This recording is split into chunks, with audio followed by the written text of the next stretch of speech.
Hello दोस्तों, तो कैसे हैं आप सब लोग। स्वागत करता हूं मैं आपका आपके अपने चैनल मैथ जीरो से, जिसमें आज संडे का दिन है और हमने एक इसमें देखो हमने क्लास 10th मैथ की एक प्लेलिस्ट बनाई हुई है। उसमें हमने 5 चैप्टर लगभग कंप्लीट कर लिया है, एक एक्सरसाइज उसकी रह रही है। और इसके साथ साथ हमने एक बहुत बेसिक से गणित को सिखाने का जो है भैया एक सिलसिला शुरू करा है, जिसमें हमने रोज संडे मतलब रोज तो नहीं, संडे टू संडे एक क्लास डालते हैं। लगभग 20 या 22 मिनट की हमारी क्लास होती है। उसमें हम क्या बताते हैं, देखो उसमें मैंने क्या क्या बता दिया, क्योंकि हमारी 3-4 क्लास हो चुकी है। उसमें मैंने बता दिया कि संख्याएं क्या होती हैं, कितने प्रकार की होती हैं। मतलब इतनी बेसिक से बताया है। वास्तविक संख्याएं, काल्पनिक संख्याएं, वास्तविक संख्याओं के प्रकार, पूर्ण संख्याएं, पूर्णांक, है ना, और सम संख्याएं, विषम संख्याएं, भाज्य संख्याएं, भाज्य संख्याएं, ठीक है। और भैया परिमेय संख्याएं, परिमेय संख्याएं, मतलब सभी चीजों पे हमने पूरी बात की है जब हमने संख्याएं समझाई हैं। आप चाहो तो प्लेलिस्ट में जाओगे, हमारे चैनल पे 2 प्लेलिस्ट है, एक चैलेंज वाली और एक क्लास 10th वाली। तो चैलेंज वाली में तुम्हें मिल जाएंगी ये वीडियो, शुरू में 3-4 वीडियो सारी 20-20 मिनट की। अगर किसी को सीखना है तो सीख लो। बाकी हमने दूसरा टॉपिक अब शुरू किया है, एचसीएफ और एलसीएम। इसमें हमने क्या कर लिया भैया जी, इसमें एचसीएफ हमने बता दिया है कि क्या होता है, कैसे होता है। अब हम बात करेंगे कि एलसीएम क्या है, लेकिन उससे पहले थोड़ा सा एचसीएफ पे मैं बात करूंगा। थोड़ी सी बात करना चाहूंगा कि मैंने क्या बताया था। वही पिछली क्लास में हम देखेंगे, हमने एचसीएफ बताया था। और एचसीएफ निकालने की 2 विधि होती है। पहली विधि हमने बताई थी गुणनखंड विधि, ठीक है भाई। पहली विधि का नाम है गुणनखंड विधि और दूसरी विधि का नाम है भाग विधि, ठीक है भाई। दूसरी विधि का जो नाम है वो हमारा भाग विधि है। सबको दिख रहा है भाई, एक बार चेक कर लेते हैं। ऐसा लग रहा है कि नहीं दिख रहा, है ना, शायद अब दिखा, ठीक है। इसके बाद नीचे लिखेंगे तो शायद दिख ही जाएगा। अच्छा, तो भैया ये थोड़ा सा बड़ा अजीब लगा हुआ है, इसका नाम है भैया भाग विधि, ठीक है भाई। अब देखो, अब ये दोनों क्या है, इन पे बात करेंगे। तो हमने देखो एचसीएफ कितनी संख्याओं को निकाला सकता है, तो कितनी भी संख्याओं को निकाल सकता है। कम से कम 2 होनी चाहिए, ज्यादा से ज्यादा 3, 4, 5, 6 इन तक का निकाला जा सकता है ना। इतना फालतू में पूछता नहीं है, 2 या 3 या 4 तक हद से हद पूछ सकता है, ठीक है। तो इधर देखेंगे भैया, गुणनखंड विधि अगर इसकी बात करेंगे, मैंने 2 संख्याएं लिखी। देखो मैं बहुत छोटी संख्याओं से बताना चाह रहा हूँ कि छोटी संख्याओं से बड़ा अच्छा समझ में आ जाता है, बड़ी संख्या पहुंच जाएंगे, एकदम पहुंच जाएंगे। अब मैं इसकी पहले एक गुणनखंड विधि करा रहा हूँ और इसी सवाल की एक भाग विधि भी कराऊंगा। बस एक बार देखेंगे आप, अगर मैं 8 की गुणनखंड विधि से करूंगा, एचसीएफ निकालूंगा, तो वो आएगा 2 चौक 8, 2 दूनी 4, 2 एक ना 2। मतलब गुणनखंड विधि से कर रहे हैं तो दोनों संख्याओं के पहले गुणनखंड करने पड़ेंगे। तो 8 के गुणनखंड ये हो गए। ऐसे अगर मैं 10 के करूंगा तो 2 पंजे 10 और 5 एक ना 5। गुणनखंड कैसे करते हैं, अभाज्य संख्याओं से गुणनखंड करते हैं। अब अभाज्य संख्या क्या होती है मैंने बता दिया है ना, मैंने बताया कि मैंने संख्या पढ़ा दी है। तो मैं तो ये मान के चलूंगा कि जो मुझसे पढ़ रहा है उसने ये संख्या पढ़ ली है, तो ये मान के मैं आगे चलूंगा। और मैंने ये फैक्टर वगैरह बहुत बता दिए, मतलब गुणनखंड भी बताए हैं ना, गुणनखंड भी बता दिए गए हैं। तो भाई अब मैं देखो, ये तो है नहीं कि हर वीडियो में एक ही चीज लेके बैठ जाऊं कि गुणनखंड ऐसे होंगे ऐसे होंगे, पिछली वीडियो में बताए गए। अब देखेंगे जरा, तो 8 के गुणनखंड यहां से कितने आए, 8 के आए भैया 2 गुणा 2 गुणा 2। 10 की बात करें तो 10 के गुणनखंड आए 2 गुणा 5, ठीक है। अगर मुझे इन संख्याओं का एचसीएफ चाहिए, तो जो इन दोनों संख्याओं के गुणनखंडों में कॉमन उभयनिष्ठ गुणनखंड होगा वही होगा। कॉमन मतलब जो इसमें भी हो, इसमें भी हो, इसमें भी 2 है, इसमें भी 2 है, तो एचसीएफ हो जाएगा 2। सर अगर कुछ और हो जाता, जैसे मैं कहूं यहां इसमें 3 होता और इसमें भी 3 होता, तो ये 3 भी इसकी गुणा में आ जाता, तो 3 दूनी 6 एचसीएफ हो जाता, ठीक है। लेकिन यहाँ ऐसा नहीं है, तो इन दोनों संख्याओं को जो एचसीएफ है वो क्या हो जाएगा 2, ठीक है। अब इसकी भाग विधि देख लो भैया। जब हम भाग विधि से करते हैं तो छोटी संख्या से भाग करते हैं बड़ी संख्या को, भैया भाग विधि नाम भी इसलिए रखा गया है। इसको तुम्हें पता होगा, इसको हम भाजक कहते हैं, ठीक है, इसको हम भाज्य कहते हैं। और यहां जो हमारी संख्या आएगी उसको हम भागफल कहते हैं। तो 8 से अगर 10 को भाग करूंगा तो एक बार जाएगा 8 ही करना 8, ठीक है। जो शेषफल बचेगा हमारा 2। अब देखो ये बिल्कुल भाग के जैसा नहीं है, थोड़ा सा अंतर आएगा, वही अंतर आएगा। मैं कह रहा हूँ कि इसे भाग करो, 8 ही करना 8, 8 ही करना 8, 8 बचा, 10 में से 8 के 2 बचा, बिल्कुल सही है। अब मैं क्या करूंगा, 2 को भाजक बना लूंगा और जो हमारा भाजक है उसे भाज्य बना लूंगा। है तो भाग ही, लेकिन थोड़ा सा डिफरेंट है। 2 से 8 को भाग करेंगे, 2 चौक 8। कहां तक भाग करनी है सर जी, जहां तक ये पूरा पूरा ना कट जाए तब तक भाग करते रहनी है, ऐसे कर करके। तो ये पूरा पूरा कट गया, तो जिस संख्या से पूरा पूरा कटा है, जिस संख्या से पूरा पूरा कटा है वही संख्या हमारी एचसीएफ है। तो देखो यहां से भी हम कह सकते हैं कि एचसीएफ क्या है, 2 है। कुछ बच्चे सर नहीं समझ, एक उदाहरण और लेते हैं, थोड़ा सा भारी लेंगे। संख्या लेता हूं 126, 148, ठीक है। पहले गुणनखंड विधि से फिर भाग विधि से, मैं पिछला क्लियर करना चाह रहा हूं। पहले 126 के भैया गुणनखंड कर लो, 2 छक्का 12, 2 तिया 6, 6 और 3 9 होते हैं। देखो 2 से कटने का नियम ये है, लास्ट में क्या होनी चाहिए, सम संख्या होनी चाहिए। 3 से कटने का ये है उनके अंकों का योग, 3 से कटना चाहिए। 6 और 3 9, तो ये 3 से कट जाएगा। अगर मैं इसको 3 से काटूंगा, 3 दूनी 6, 3 इकना 3, 3 सत्ते 21, ठीक है, और 7 इकना 7, बड़ा प्यारा से इसके गुणनखंड आ गए। अब अगर मैं 148 के करूंगा तो पहले 2 से कटेगा, 2 सत्ते 14, 2 चौक 8, ये फिर से 2 से कटेगा, 2 तिया 6, 2 सत्ते 14। अब 37 एक ऐसा नंबर है या ऐसी संख्या है जो अभाज्य होती है, ठीक है, मतलब बे संख्या जो अपने आप से कटती है अभाज्य होती है, और ये अभाज्य है, सिर्फ अपने आप से कटेगी, ठीक है भाई। 2 तिया 6, 2 सत्ते 14, बिल्कुल सही है। अब देखो इसके 126 के गुणनखंड है वो क्या है, अगर हम यहाँ देखें सही से, 126 के गुणनखंड है 2 गुणा 3 गुणा 3 गुणा 7, ये तो भाई 126 के गुणनखंड बिल्कुल सही है। 148 के जो गुणनखंड है, 148 के वो क्या है भाई, 148 के गुणनखंड है 2 गुणा 2 गुणा 37, ठीक है। ये एक संख्या है 37, ये एक संख्या है 7, कभी ये कहोगे 7 कॉमन हो गया, संख्या पूरी संख्या कॉमन होनी चाहिए। अब अगर हम यहाँ एचसीएफ की बात करेंगे तो देखो यहाँ 2 है, यहाँ 2 है, तो ये 2 कॉमन हो जाएगा, और बाकी देखो यहाँ 2 है तो यहाँ नहीं है, यहाँ 3 है तो यहाँ 37 है, यहाँ 7 है तो यहाँ 37 है, मतलब एक संख्या नहीं है। तो इसका एचसीएफ भी अगर हम देखें तो बस 2 ही आ रहा है। सर एक बार भाग विधि से बता दो, बिल्कुल इधर देखेंगे, इधर देखेंगे, बिल्कुल देखेंगे। भाग विधि से संख्या छोटी कौन सी है, 126, 126 संख्या छोटी है, किसको भाग करनी है, 148 को। देखो 2 बार भी करूंगा तो 26 दूनी 52 और 100 दूनी 200, 252, तो एक बार जाएगा। अगर 2 बार कर देते तो बहुत ज्यादा हो जाता है, भाग करनी तो सबको आती है, नहीं आती है तो धीरे धीरे चल रहा है प्रोसेस, है ना, हम बताते हैं। अभी क्या होगा, देखो 8 में से अगर 6 जाएंगे तो 2 बचेंगे, 4 में से 2 जाएंगे तो 2 बचेंगे, यहाँ बच गया 22। अब क्या करेंगे, इस 22 को भाजक बनाएंगे और यहाँ लिखेंगे हम 126, ठीक है। अब देखो 22 का पढ़ा तो याद होगा, 22 44, वैसे 22 पंजे कितने होते हैं भाई, 110, ठीक है भाई। 21 पंजे 105, 22 पंजे 110, और 22 छंग होते हैं 132, तो ये 5 ही बार जाएगा, 22 पंजे 110, ठीक है। अब अगर तुम यहाँ से देखो कितना बचेगा भैया, 10 20 16, यहाँ से 16 बच गया। अब इसको बना देंगे भाजक, अब इसको लेके आएंगे, जो हम भाग कर रहे थे ना, इसको यहाँ लेके आएंगे, ठीक है। 16 का ना 16, अगर 16 दूनी कर दूंगा तो 32 हो जाएगा, ज्यादा हो जाएगा। घटाओ, 12 में से 6 गए 6, यहाँ कुछ नहीं बचा। अब इस 6 को फिर से क्या कर लेंगे, भाजक, और इसको भाज्य बना लेंगे 16 को, ठीक है। 6 दूनी 12, यहाँ से बचा 12, 16 में से 12 गए 4, अब 4 से किसको भाग देंगे, 6 को, कितनी बार जाएगा, एक बार, 4 ही का ना 4, कितना बचा 2, 2 को फिर से बना लेंगे, तो ये बन जाएगा हमारा, क्या आ जाएगा यहाँ 6। अब 2 तिया 6, 2 तिया 6, अब कटा है पूरा पूरा, दिख रहा है ना नीचे तक भाई, किसी को दिक्कत तो नहीं है, दिख रहा है ना, दिख रहा है ना, दिख रहा है, हाँ जी दिख रहा है, ठीक है।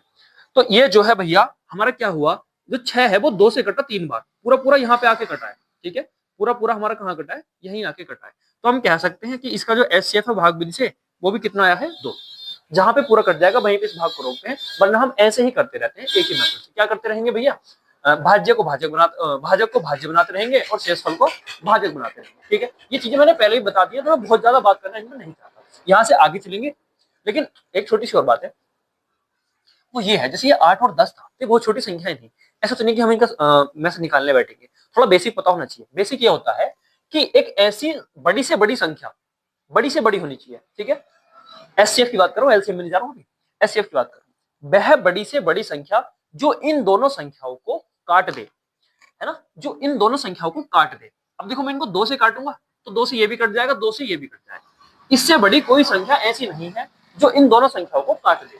3 से नहीं कटेंगे, 4 से, 4 दूनी 8 होते हैं, लेकिन 4 के पढ़ने में 10 नहीं आता, 5 से, 5 के में 10 आता है तो 8 नहीं आता। तो और कितनी बड़ी संख्या पे हम जाएं, ये दोनों एक साथ नहीं कटेंगे, और एक साथ नहीं कट रहे, इसलिए हम क्या कहेंगे भैया कि 2 ही इसका एचसीएफ है, या 2 ही वह बड़ी से बड़ी संख्या है जो इन दोनों को काट सकती है, ठीक है। ये थी हमारी एचसीएफ पे बात। अब चलते हैं एलसीएम की ओर। एलसीएम क्या है, ठीक है भाई, इतना किसी को कुछ उतारना स्क्रीनशॉट लेना तो ले सकता है, वरना मैं इसको रफ कर दूं।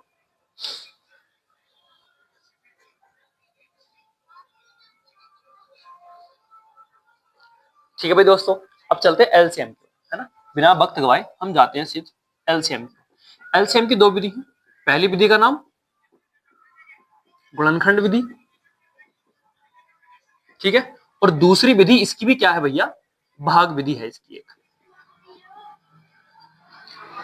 एलसीएम गुणनखंड विधि से थोड़ा मान सकते हो कि खरपच करनी पड़ती है, भारी तो नहीं कहेंगे, भारी की तो कुछ नहीं होता, खरपच करनी पड़ती है, लेकिन एलसीएम भाग विधि से बड़ा अच्छा निकलता है। लोग बाग जाते भी इसी की वजह, समझ में जल्दी आ जाती है, पता नहीं कुछ मानसिकता है जैसी भी है, पर मुझे गुणनखंड विधि अच्छी लगती है। क्यों? क्योंकि एचसीएफ और एलसीएम अगर दोनों से एक से निकलेगा ना तो वो गुणनखंड विधि है। भाग विधि में क्या होता है भैया कि दोनों की अलग अलग है, अभी तुम्हें पता चल जाएगा। देखो अब मैं फिर से छोटी संख्या लूंगा भाई, मेरी आदत है, मैं छोटी संख्या से समझाना चाहता हूँ। मैंने 4 और 10 छोड़ो 12 ले लिया। मैंने एक तो लिया 4 और चलो पहले 10 लो, 12 बाद में लेंगे क्योंकि 12 एक वही एलसीएम हो जाएगा। अब देखो इसके अगर मुझे गुणनखंड विधि से एलसीएम निकालना है, गुणनखंड कर लो तो हो जाएगा 2 दूनी 4 और 2 ही करना 2। ऐसे अगर मैं 10 को काटूंगा तो हो जाएगा 2 पंजे 10 और 5 ही करना 5। ठीक है भाई, इतना आ गया। अब यहां से अगर तुम देख रहे हो तो 4 के जो गुणनखंड है वो आए 2 गुणा 2, वैसे ही 10 के जो गुणनखंड है वो आए 2 गुणा 5। यहां तक तो किसी को दिक्कत होगी नहीं, इतने हल्के गुणनखंड वगैरह सब चीजें हैं। ठीक है, अब हमें इसका क्या निकालना है? इसका हमें एलसीएम यदि निकालना है तो एलसीएम क्या होगा?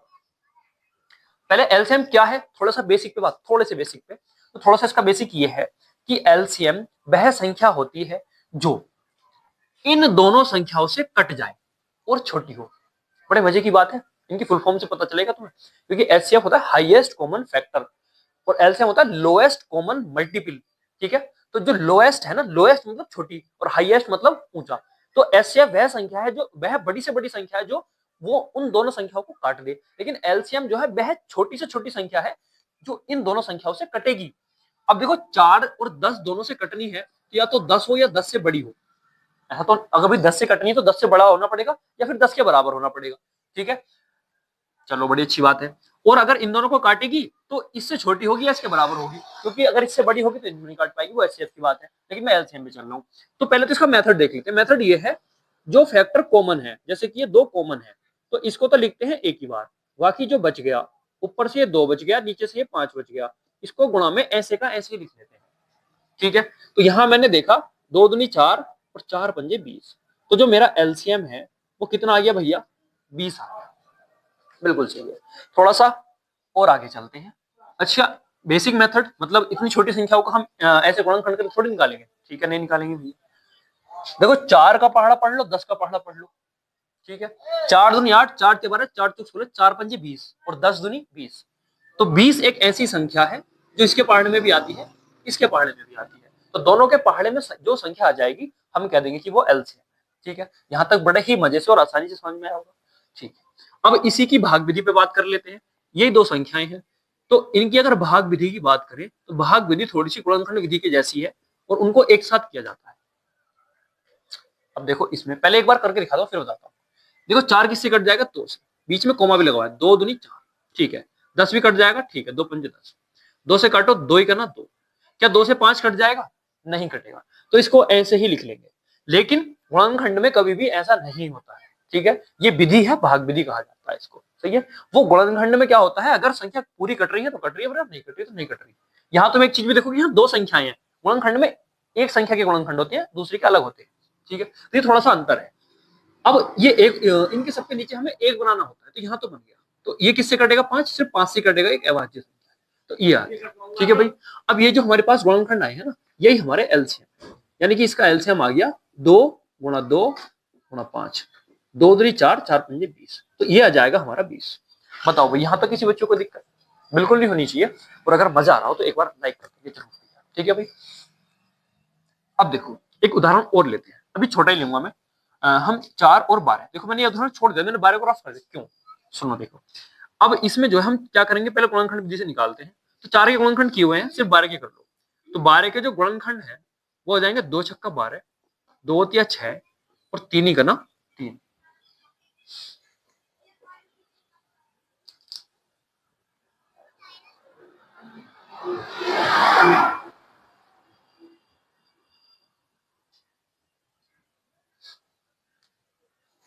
ठीक है भाई, तो 12 के जो गुणनखंड है वो 2 छक्का 12, 2 तिया 6, 3 ही करना 3।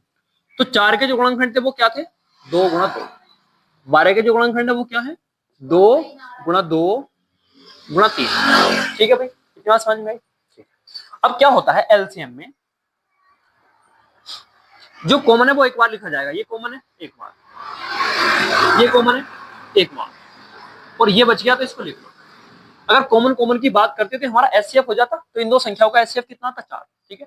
लेकिन हम 4 पे बात नहीं कर रहे हैं, एलसीएम पे बात कर रहे हैं। एचसीएफ पे हम हमने पीछे छोड़ रखा है। 2 दूनी 4, 4 तिया 12, तो इसका जो एलसीएम है वो 12 ही आ गया, है ना। इसलिए मैं कह रहा था कि 12 को थोड़ा रोको, या तो वो संख्या इसके बराबर होगी या इससे बड़ी होगी एलसीएम जो होगी।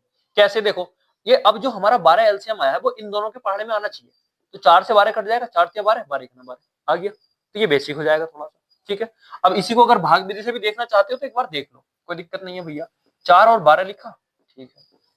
यहां से देखो, इसको 2 से काटोगे, 2 दूनी 4, 2 छक्का 12, फिर इसको काटोगे 2 एक ना 2, 2 तिया 6, फिर इसको 3 से काटोगे तो ये ऐसे ही 3 का ना 3, ये जो गुणनखंड है ये तो एलसीएम होंगे, ठीक है। तो एलसीएम बराबर आ गया हमारा 2 गुणा 2 गुणा 3, 2 दूनी 4 तिया 12।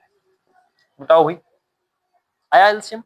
अच्छा, अब थोड़ी बड़ी संख्याओं पे चलते हैं, थोड़ा सा बड़ी संख्याओं पे चलते हैं। जैसे मैं ले लूं एक संख्या 512 और एक ले लूं मैं 128, दो संख्या मैंने ले ली। अब मुझे इनका क्या करना है, एलसीएम ज्ञात करना है। पहले मैं करूंगा गुणनखंड विधि से, तो 512 के गुणनखंड करना शुरू कर दो भैया। ये हो जाएगा 2 से कटेगा, देखो 2 दूनी 4, 1 बचा, 2 पंजे 10 और 2 छक्का 12, फिर 2 से काटो, 2 एक ना 2, और ये हो जाएगा 2 दूनी 4, हो जाएगा 2 अट्ठे 16, फिर 2 से काटो, 2 छक्का 12, 2 चौक 8, फिर 2 से काटो, 2 तिया 6, 2 दूनी 4, फिर 2 से कितनी बार 16 बार, फिर 2 से 8 बार, फिर 2 से 4 बार, फिर 2 से 2 बार, फिर 2 से 1 बार, ठीक है। 512 2 से कटती चली जाती है, बड़ी प्यारी संख्या है। 128 ये भी 2 से कटती चली जाएगी, ठीक है। 2 छक्का 12, 2 चौक 8, 2 तिया 6, 2 दूनी 4, देखो यहाँ जाएगा 16, यहाँ जाएगा 8, यहाँ जाएगा 4, और यहाँ जाएगा 2, और यहाँ जाएगा 1, ठीक है भाई। हमने इनके गुणनखंड कर लिए। अब देखो, अगर 512 के गुणनखंड की बात करें तो वो क्या है, 1 2 3 4 5 6 7 8 9, 9 बार 2 है, 2 3 4 5 6 7 8 9, 2 4 6 8 और 1 9। अब हम बात करते हैं 128, इसमें 2 कितनी बार है, 2 4 6 और 1 7, 2 4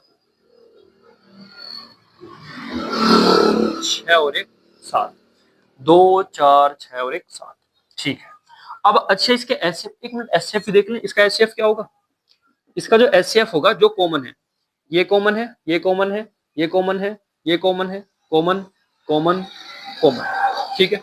ये 2 बच गए, तो 7 बार 2 कॉमन है,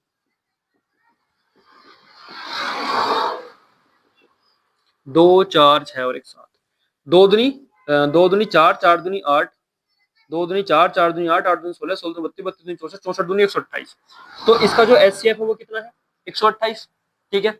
अब हमें अगर इसका एलसीएम निकालना है, तो एलसीएम में क्या होता है, जो चीजें कॉमन है वो एक बार लिखी जाएंगी, तो उनकी गुणा करके 128 ही आने वाला है भैया। अभी कॉमन वाली एक बार ही लिखी है, ये 2 और 2 बच गए, तो 2 दूनी 4 से गुणा हो जाएगी, और 4 से गुणा करके इसका हमारा 512 ही आएगा, ठीक है भाई। 128 की अगर 4 से गुणा करेंगे, यही देख लो, 128 की अगर 4 से गुणा करेंगे तो 512 आएगा। तो इसका एलसीएम कितना हो जाएगा, 512, और इसका एचसीएफ कितना हो जाएगा, 128, ठीक है भाई। 128 जोक 512, ऐसे है। तो मजा आया, निकालना आया। इसको भाग विधि से और देख लें एक बार। 128 से 512 के अगर भाग विधि देखेंगे, ये पूरा पूरा भैया 4 बार कट गया, तो सीधा सीधा एचसीएफ क्या हो जाएगा, यही हो जाएगा। ओहो, एचसीएफ नहीं एलसीएम। अच्छा, ये एचसीएफ हो गया। हाँ, ये भाग विधि किसकी होगी भैया, एचसीएफ की। हाँ बिल्कुल सही, ये एचसीएफ की होगी। लेकिन अगर एलसीएम की भाग विधि पे बात करें तो उसे कैसे करेंगे भैया, उसे भी देखो, देखो इधर। अगर हम ले लेते 128 और 512 और इसकी भाग विधि, तो इन दोनों को एक साथ लिखेंगे और काटना शुरू कर देंगे। 2 छक्का 12, 2 चौक 8, यहाँ से काटेंगे 2 दूनी 4, 2 पंजे 10, 2 छक्का 12, इसको काटेंगे 2 तिया 6, 2 दूनी 4, 2 एक ना 2, 2 दूनी 4, 2 अट्ठे 16, ठीक है। फिर 2 से काटेंगे, 2 एक ना 2, 2 छक्का 12, 2 छक्का 12, 2 चौक 8, ठीक है। 2 से कटते चले जा रही है, 2 अट्ठे 16, और ये हो जाएगा 32, ठीक है। ये 2 से काटेंगे 4, ये हमारा 16, फिर 2 से काटेंगे 2 दूनी 4, और ये हो जाएगा हमारा 8, फिर 2 से काटेंगे 2 एक ना 2 और 2 चौक 8। अब देखो, फिर 2 से काटेंगे तो हो जाएगा 1 और 2, तो फिर 2 से काटेंगे तो हो जाएगा 1 और 1, तो ये हमारी भाग विधि है। अब देखो, ये गुणनखंड जो आए तो इसकी गुणा ही क्या आएगा, एलसीएम। 2 दूनी 4, 4 दूनी 8, 8 दूनी 16, 16 दूनी 32, 32 दूनी 64, 64 दूनी 128, 128 चौका 512, तो इसका भी क्या आ जाएगा भैया, 512 हमारा आंसर ठीक है भाई, इतना समझ में आई होगी, बड़े प्यार से समझाया है। अगर मजा आ रहा हो तो एक बार लाइक कर देंगे और शेयर कर देंगे भैया उसे, जिसे ये चीजें समझ में नहीं आती है जल्दी से, ठीक है, उन्हीं के लिए बड़ी बेसिक से हमने वीडियो बनाई है। बाकी देखो हमने क्या बता दिया, एचसीएफ बता दिया, एलसीएम बता दिया। अब हम बात करेंगे कैलकुलेशन, बोर्ड मास, बोर्ड मास का नियम कैसे काम करता है, प्लस माइनस गुणा कैसे होता है, माइनस से गुणा कैसे होती है, ठीक है, अच्छी से अच्छी कैलकुलेशन करने की ट्रिक लाएंगे छोटी छोटी, है ना, कि भैया 12 की 13 से गुणा, 11 से 12 की गुणा, किसी का वर्ग है, घन है, दो चार वर्ग और घन तुम्हें याद भी करने पड़ेंगे, तो ये सब चीजें हम किस में कराएंगे भैया, कैलकुलेशन में कराएंगे, ठीक है, बने रहे हमारे साथ अगली वीडियो तक। अब ये वीडियो हम यहीं एंड करते हैं। एचसीएफ एलसीएम हमने बता दिया है, जिसको समझ में नहीं आया हमें एक बार कमेंट में जरूर बताएं कि क्या दिक्कत है, ठीक है भाई। अगर तुम ज्वाइन होना चाहते हो तो हमने एक व्हाट्सएप ग्रुप बनाया हुआ है, मैथ जीरो से, उसकी लिंक आपको नीचे मिल जाएगी, अगर आप ज्वाइन होना चाहते हो तो हमारे साथ जुड़ भी सकते हो, ठीक है भाई। तब तक देखते रहें मैथ जीरो से।